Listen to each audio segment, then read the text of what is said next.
Shalom, selamat pagi bagi saudaraku yang terkasih dalam Tuhan Yesus Kristus. Kita bersyukur pada kesempatan pagi hari ini kita ada karena kasih dan anugerah Tuhan terus menyertai kehidupan kita. Saya juga menyambut kepada Bapak Ibu Saudara yang mengikuti ibadah kami melalui online. Terima kasih atas kesediaannya, kiranya Bapak Ibu Saudara diberkati Tuhan.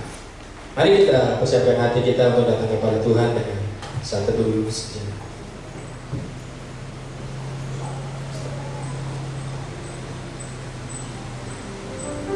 Tetapi orang-orang benar bersukacita, mereka beria-ria di hadapan Allah, bergembira dan bersukacita. Bernyanyilah bagi Allah, mazmurkanlah namanya. Buatlah jalan bagi Dia yang berkendaraan melintasi awan-awan. Namanya ialah Tuhan, beria-ria di hadapan. Kami datang kepadamu Tuhan pada kesempatan pagi hari ini Tuhan, untuk menaikkan pujian dan penyembahan kami ke hadirat-Mu ya Bapa. Kiranya pujian penyembahan kami bisa menyenangkan hati-Mu Tuhan, dan nama Tuhan dipermuliakan. Kami juga siap belajar kebenaran firman-Mu yang akan disampaikan oleh hamba-Mu Pak Hasil. Di dalam nama Tuhan kami Yesus Kristus kami berdoa dan bersyukur. Haleluya. Amin. Saya undang Bapak Ibu Saudara-saudara untuk maju berdiri. Saya sambut kembali. Shalom. Kita bersyukur pada kesempatan hari ini kita diberi kesempatan untuk datang kepada Tuhan menaikkan pujian. Kita naikkan pujian Great is Our God.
Dialah Allah Maha Tinggi. Kami datang kepadamu Tuhan, kesempatan pagi hari ini untuk menaikkan pujian dan menyembahkan. Biarlah segala makhluk bumi sujud dan menyembahkan. Menaikkan pujian suci-suci.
Kami bersyukur Tuhan atas segala yang Kau berikan dalam kehidupan kami hari demi hari.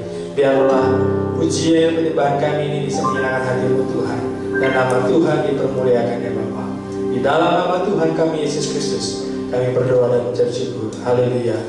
Amin. Silakan dulu Bapak Ibu Saudara. Ini kita akan memberikan yang terbaik dari apa yang Tuhan sudah berikan dalam kehidupan kita.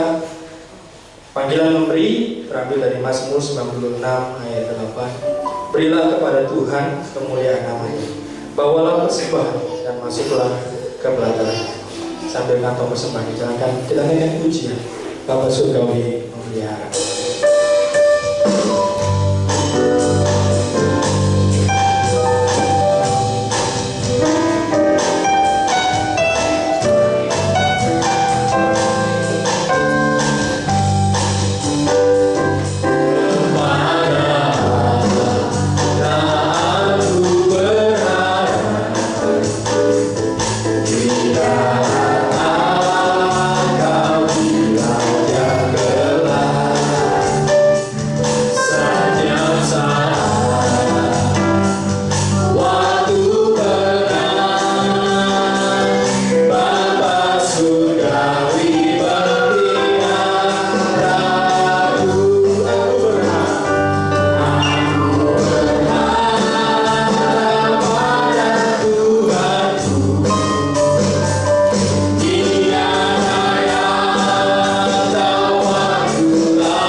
memberikan kami sukacita dan damai sejahtera untuk kami dapat melalui aktivitas kami.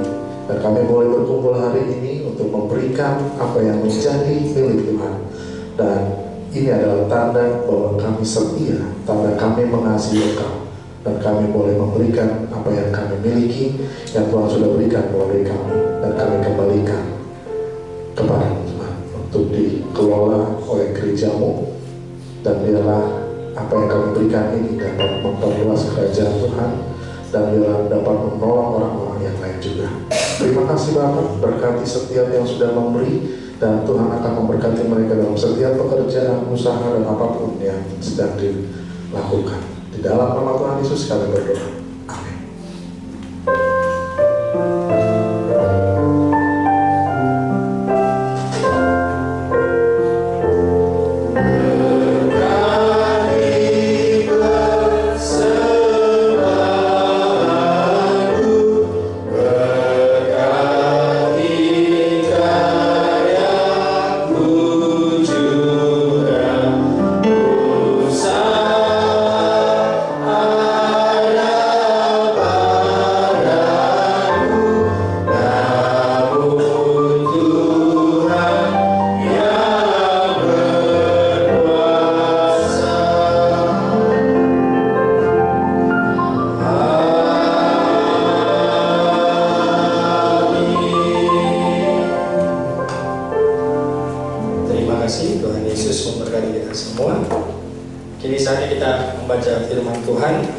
Dari 1 Petrus 4 ayat 10. Saya undang Bapak Ibu Saudara untuk bangkit berdiri.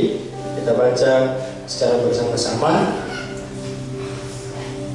Hitungan ketiga kita baca bersama-sama. 1, 2, 3. Layanilah seorang akan yang lain sesuai dengan karunia yang telah diperoleh tiap-tiap orang sebagai pengurus yang baik dari kasih karunia Allah. Sekali lagi 1, 2, 3. Layanilah seorang akan yang lain sesuai dengan karunia yang telah diperoleh tiap-tiap orang sebagai pengurus yang baik dari kasih karunia Allah. Amin. Kita akan mempersiapkan diri kita untuk mendengarkan kebenaran firman Tuhan yang akan disampaikan oleh hamba-Nya. Kita percaya bahwa Allah segalanya dalam kehidupan kita, sebab kerajaan kebenarannya adalah bagian dari kehidupan kita. Kita naikkan pujian ke Bapa yang mengasihi.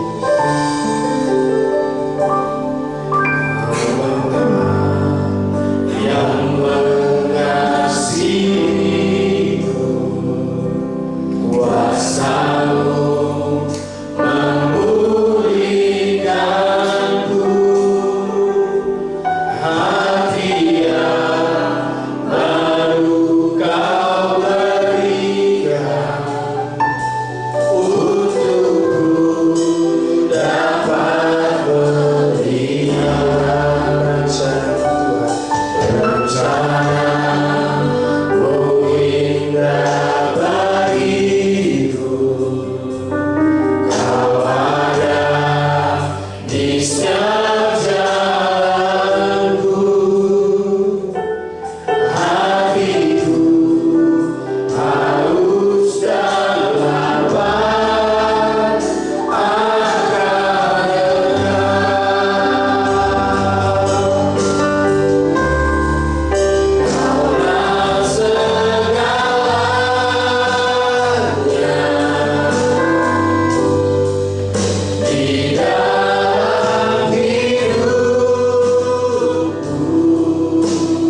Kaulah yang ku pandang selama hidupku, mengasihimu, memuliakanmu, Bapa dan Rajaku.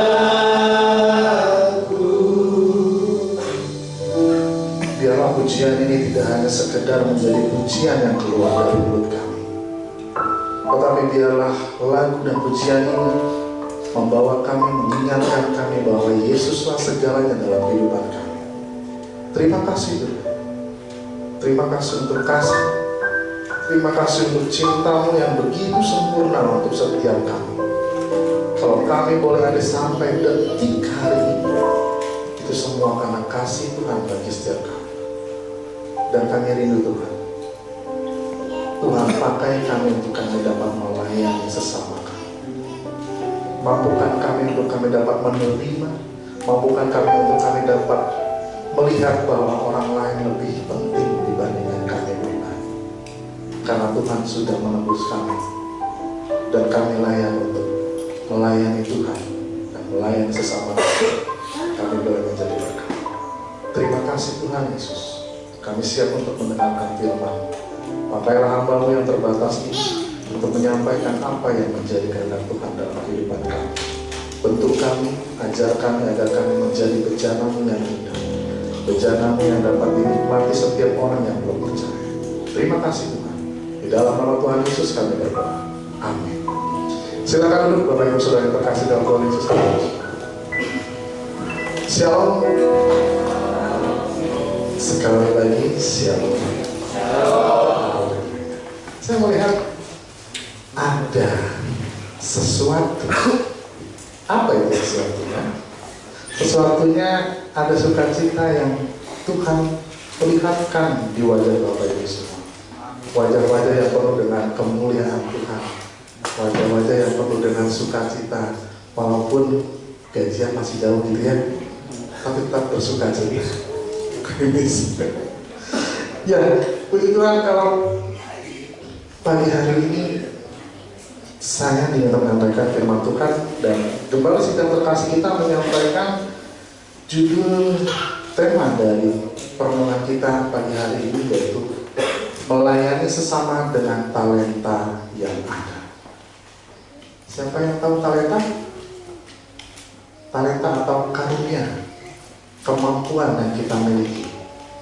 Nah, Bapak Ibu mungkin yang tahu karunianya kita masing-masing apa ya? Sudahkah kita melihat dalam diri kita apa yang menjadi karunia dari kita untuk orang lain? Sudahkah kita mensurvei diri kita sendiri bagaimana atau apa yang bisa kita lakukan untuk orang lain? Contoh, ada yang bisa kasih contoh? Contoh, saya kalau masak seadanya, cuma gula, garam, masak nasi Pak.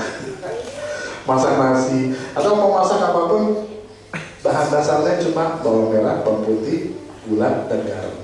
Sisanya kita nggak pakai masako, nggak pakai mecin, nggak pakai totole, ganti mecin. Nah, tapi kalau istri saya beda, karena dia keturunan koki, dari engkongnya terus ke papanya ke dia. Nah itu ketika kami masak, kalau saya masak berubah rasanya, tapi kalau dia masak teman-temannya pada bilang enak. Jadi bahan penilaian itu adalah dari teman-temannya. Ini kayaknya yang masak bukan kamu ya? Iya. Padahal saya cuma bantuin ngulek sambal. Di situ rasanya bisa berubah. Artinya karunia saya bukan di masak, karunia saya menikmati masakan istri saya. Nah kalau itu habis. Nah artinya saya nggak bisa, dalam artian kata, orang mungkin akan bisa menerima apa yang istri saya masak, tapi orang tidak bisa atau kurang menerima rasa yang saya masak. Lah kalau saya mau makan, saya masak, dengan bumbu yang saya punya, ketelan aja karena lapar, betul ya? Nah, begitu juga dengan kita semua di tempat ini. Kita punya karunia-Nya masing-masing, kita punya talentanya masing-masing, dan firman Tuhan hari ini mengingatkan kita di ayatnya yang 1 Petrus 4 ayat yang ke-10 dikatakan, layanilah seorang akan yang lain sesuai dengan karunia yang diperoleh tiap-tiap orang sebagai pengurus yang baik dari kasih karunia Allah. Nah, kalau kita melihat latar belakang kitab ini ditujukan kepada orang-orang Kristen pada waktu itu, bahwa pengharapan itu masih ada. Nah, memberikan kepada orang percaya bahwa pandangan ilahi dan abadi bagi kehidupan di bumi, dan memberikan bimbingan praktis kepada mereka yang mulai mengalami penderitaan berat sebagai orang Kristen di dalam masyarakat. Nah, ada hal yang mau saya sampaikan, ada 3 hal. Yang pertama adalah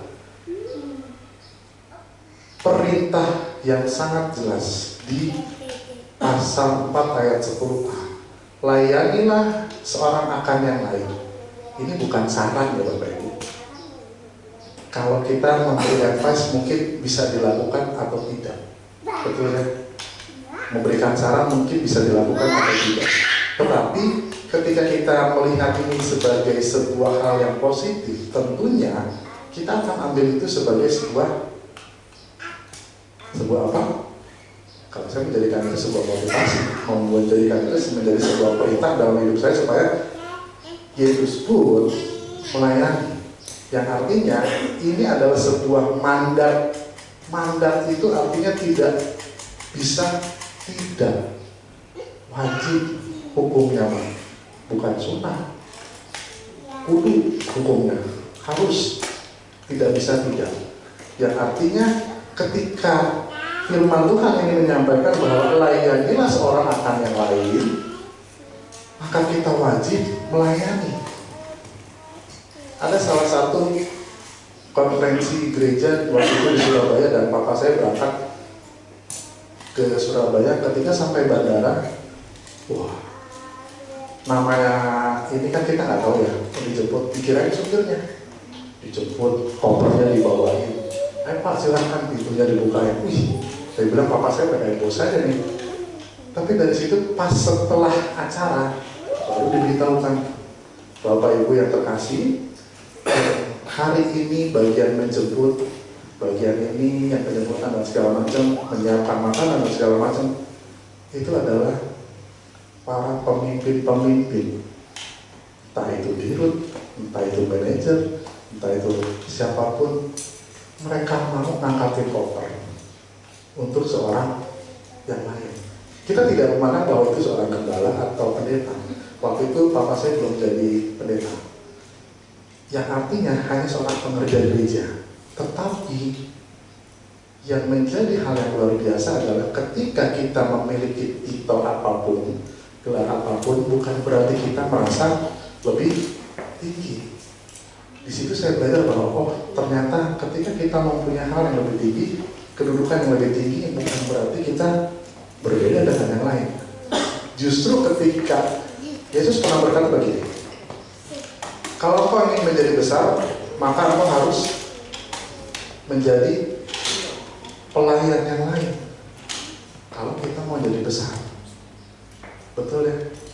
Justru Tuhan malah mengajarkan kita untuk ketika kita ingin menjadi seorang yang besar, menjadi orang yang hebat, dimulai dari angkat koper, jadi driver. Dan waktu itu saya pernah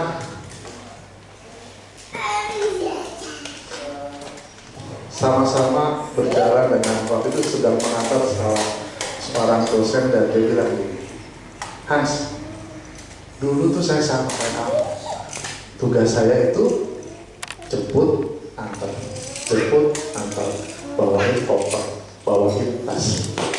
Saya sama kok kayak kamu. Dan sekarang beliau menjadi salah satu dirut di salah satu organisasi gereja di Bandung. Dan saya cuma bilang, artinya apapun yang kita lakukan mulai dari kecil pun Tuhan itu melihat. Tuhan itu tidak melihat ketika kita sudah di atas jalan. Tapi seringkali orang di luar akan melihat, wih kamu enak ya sudah punya kedudukan ya. Kamu nggak pernah tanya prosesnya gimana. Berat, perlu proses yang begitu rupa untuk merendahkan hati, bukan merendahkan diri ya, merendahkan hati supaya kita bisa menjadi orang yang lebih baik, menjadi orang yang lebih bijak. Dan inilah hal yang pertama, bahwa perintah Tuhan ini adalah jelas sekali di ayat yang 4, ayat yang ke-10b, 10a, layanilah seorang akan yang lain. Ini adalah mandat ilahi yang artinya pelayanan adalah inti dari iman Kristen. Apapun yang kita lakukan saat ini, pelayanan apapun, pelayanan tidak hanya di gereja, betul? Pelayanan yang kita lakukan itu adalah pelayanan dalam kehidupan kita sehari-hari. Pelayanan yang kita lakukan dalam pekerjaan kita, di rumah, dimanapun kita melayani. Dan itu adalah ciri khas dari iman Kristen. Yesus pun ketika turun dalam melayani, dia tidak pandang bulu, tidak pandang siapapun, tapi dia tetap terus melayani. Dia tidak melihat, wah ini orang miskin, oh ini orang cacat, ini orang bukan. Tuhan malah terus melayani mereka, tidak pernah membeda-bedakan. Makanya itu firman Tuhan ini mengingatkan bagi kita untuk kita melayani seorang akan yang lain. Dan yang kedua, Petrus ini melanjutkan sesuai dengan karunia yang telah diperoleh tiap-tiap orang. Kata karunia dalam bahasa Yunani adalah namanya Pak Yohanes karisma. Jadi yang punya nama karisma itu adalah pemberian Allah cuma-cuma, anugerah.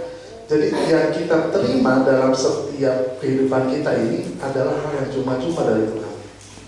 Nafas kehidupan, coba kalau di rumah sakit, satu tabung yang kecil itu aja harganya sudah 60.000. Itu sekali pencet cuma bisa bertahan berapa detik. Coba kalau kita kalkulasikan satu tabung sehari bisa butuh berapa kali. Nah, itu pun tidak hanya nafas kehidupan, kesehatan dan setiap juga Tuhan berikan, juga keselamatan yang Tuhan berikan, itu adalah karisma, anugerah yang cuma-cuma yang Tuhan berikan bagi kita. Yang artinya membuat kita harus betul-betul memahami bahwa anugerah yang Tuhan berikan bagi kita itu bukan anugerah yang biasa-biasa. Apakah ada anugerah lain yang bisa menggantikan keselamatan? Ada? Saya rasa nggak ada. Tidak ada sama sekali anugerah yang Tuhan berikan bagi kita, yaitu keselamatan, dapat digantikan dengan hal lain. Mungkin secara manusia, secara kondisi, kita akan berpikir bahwa bisa digantikan kok, bisa digantikan dengan apa? Ketika kita memiliki kendala dalam keekonomian kita dan kita berpikir bahwa Tuhan kayaknya kok nggak ada jalannya. Saya sudah berdoa, sudah nyanyi pujian 24 jam, tapi nggak ada perubahan. Kok nggak ada jawaban? Tuhan seakan-akan diam. Usaha saya semakin hari semakin menurun, pekerjaan saya semakin hari semakin menurun, kondisi keluarga saya semakin hari semakin terpecah. Kok kayaknya nggak ada jawaban dari Tuhan? Gak. Karunia ini bisa tergantikan ketika kita berada dalam kondisi di bawah, sudah terjerumus terlalu dalam, dan itu akan digantikan dengan hal yang akhir yang dunia berikan. Ketika kita kesusahan ekonomi, usaha segala macam hampir hancur, akhirnya kita cari jalan yang lain. Yang artinya karunia ini bisa digantikan. Karena iblis apa? Iblis akan menawarkan, ini loh, daripada susah-susah ikut Yesus, ngapain sih pusing-pusing datang nanti? Tak kasih, kamu butuh berapa, butuh apa, butuh gimana, butuh kapan? Iblis itu selalu memberikan jalur yang cepat, ekspres. Detik itu ada. Detik itu di saat kita butuh, nih. Tapi kalau Tuhan tidak ingin begitu, proses dulu, sabar. Cuma secara manusiawi kita itu gak sabar dengan proses. Lama Tuhan. Kita mau udah tahu nih di depan mata, aduh udah tinggal berapa lagi ini, udah digini, udah ditungguin, udah digini. Itulah yang membuat kita harus belajar untuk betul-betul bersabar. Karunia yang Tuhan berikan itu tidak serta-merta Tuhan aja belum proses, datang ke dunia, lahir dulu di Maria, seorang perawat. Kemudian dia dari kecil, enggak ujuk-ujuk Tuhan sudah kan lahir langsung umur 30 tahun. Enggak, betul ya? Lahir dulu, brojol nih, barulah menjadi seorang bayi, barulah menjadi seorang anak kecil, naik ke remaja, dan di situ adalah proses Tuhan. Selama 30 tahun, kayak Tuhan gak ngapa-ngapain. Dan selama mungkin berapa tahun kita berdoa untuk keluarga kita, berdoa untuk segala hal yang kita memang sedang pergumulkan, Tuhan aja melalui proses untuk menyelamatkan kita semua. Dari 0 hingga sampai 30 tahun, Tuhan aja melakukan proses itu. Sabar. Kalau selama ini sampai detik ini jawaban Tuhan serasa kayaknya belum ada dalam kehidupan kita, saya cuma mau mengingatkan, sabar. Tuhan Yesus aja melalui proses. Untuk menyelamatkan kita, Tuhan melakukan proses itu. Proses pembentukan, proses dia mulai beradaptasi sebagai manusia. Dia bisa ngerasain lapar, dia bisa ngerasain sedih, dia bisa ngerasain sakit ketika dia luka. Dia pun bisa merasakan nangis. Artinya, Yesus melalui proses juga. Demikian juga dengan kita. Kita pun berproses agar menjadi anak-anak Tuhan yang luar biasa, anak-anak Tuhan yang Tuhan mau pakai, dan kita bisa dapat menjangkau orang lebih lagi. Orang melihat kita bukan hanya sekedar tapi orang akan melihat kita, wah, ini anak-anak Tuhan. Makanya dari itu, anugerah yang Tuhan berikan itu tidak cuma-cuma. Yang artinya karunia bukanlah sesuatu yang kita hasilkan sendiri melalui segala usaha kita, tetapi pemberian ilahi.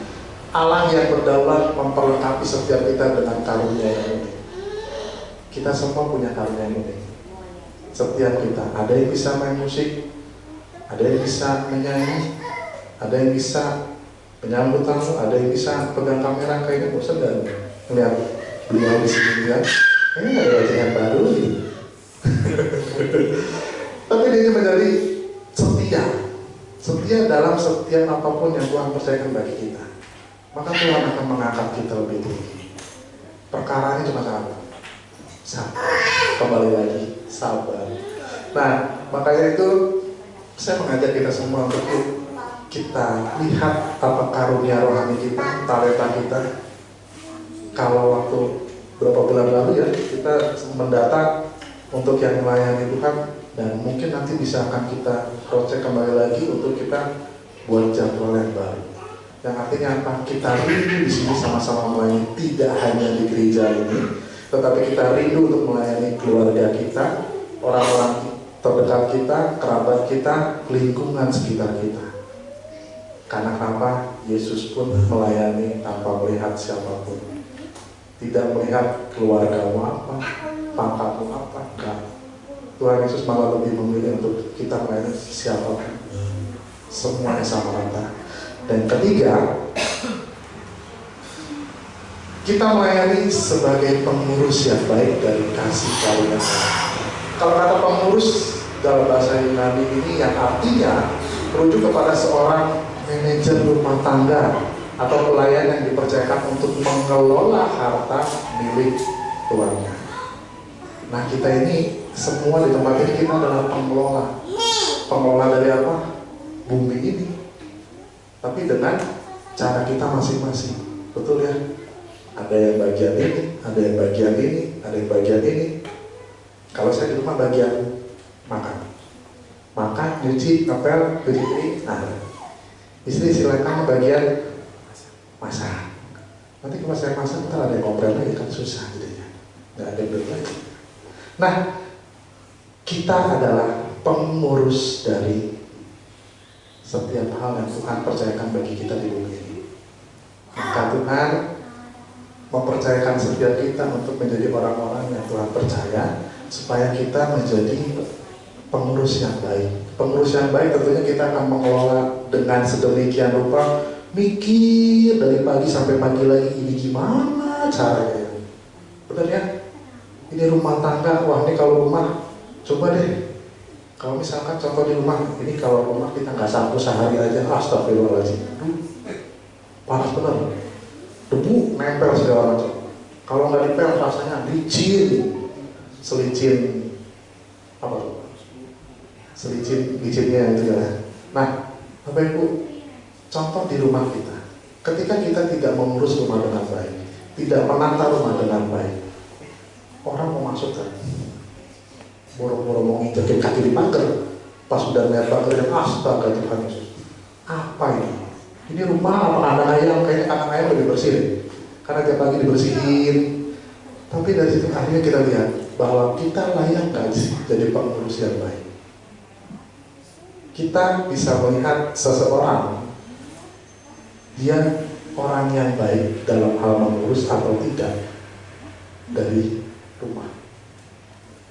Ketika kita masuk ke dalam rumah, wah, dingin, adem, nyaman. Bikin orang kalau saya biasanya kunjungan itu nggak suka duduk kursi, lesehan.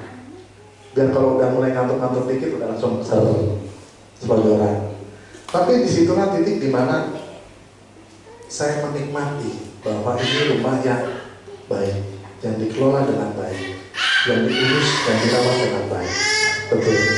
Nah, maka dari itu firman Tuhan hari ini mengingatkan kita adalah pengurus yang baik dari kasih karunia Allah. Ketika kita menerima karunia, kita lakukan, kita salurkan lagi ke tempat yang sesuai dengan karunia kita masing-masing. Jangan disuruh masak, tapi dia nggak bisa masak, megang pisau aja bingung, pas bawang aja nggak bisa, malu. Artinya bukan tempatnya di situ. Di sini pun kita juga akan dipilih. Kalau bagian ini ya, kayaknya kamu cocoknya di sini deh.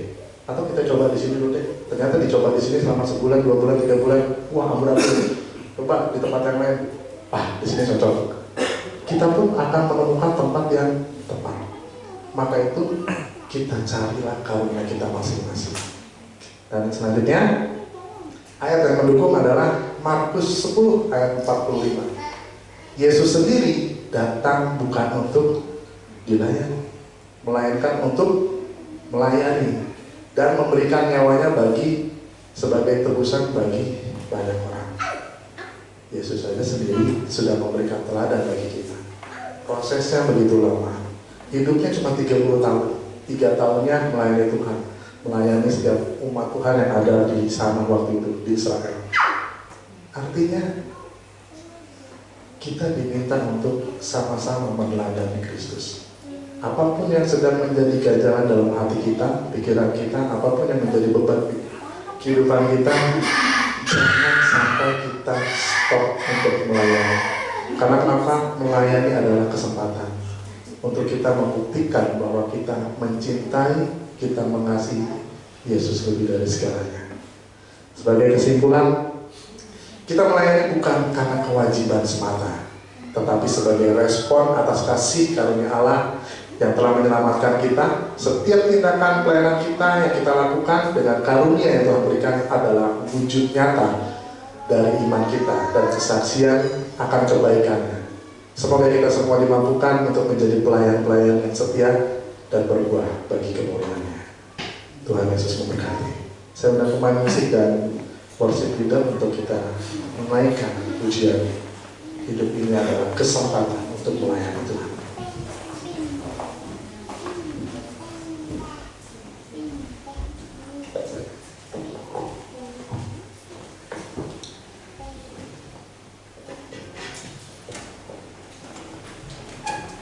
Terima kasih Tuhan untuk firman-Mu yang mengingatkan kami. Dan biarlah ketika kami hidup di saat ini adalah hidup yang memiliki kesempatan yang Tuhan berikan, bahwa kami telah menerima anugerah yang cuma-cuma daripada Tuhan untuk kami dapat melayani orang yang lain. Hidup ini adalah kesempatan.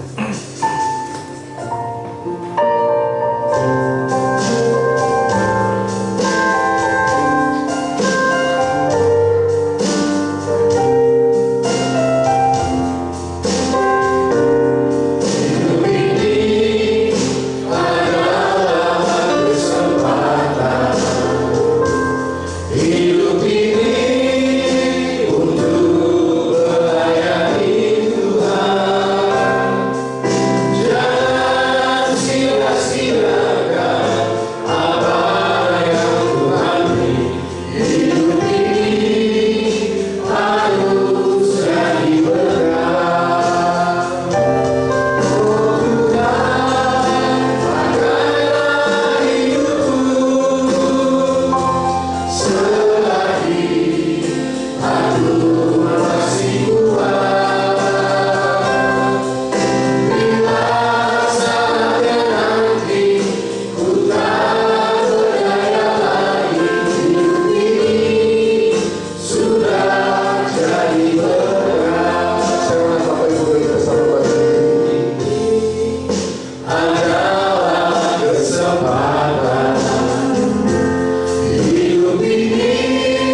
tahu Tuhan, Kau selalu menanamkan kepada setiap ciptaan Tuhan dengan karunia dan talenta yang Tuhan berikan.